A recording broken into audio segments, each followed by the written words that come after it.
How to set picture in gallery as keyboard background in Gboard on Samsung Galaxy S26, S26 Plus or Ultra. First tap on the home button to return back to the home screen. Then swipe down at the top and tap on the settings icon. Now in settings, we then scroll down and tap on general management. After that, tap on Gboard settings, then tap on theme. Now tap on the add button here at the top, and in photos you want to scroll down and select a picture that you want to use. So here I'll select this picture, tap on the preview button to see what it looks like. If you are happy, then tap on done.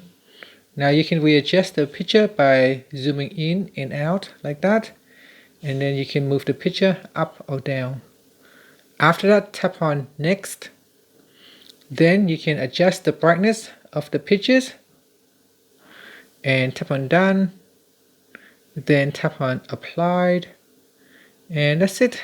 Now if you bring up the keyboard, you can see it will show the picture you have selected as a background for your keyboard.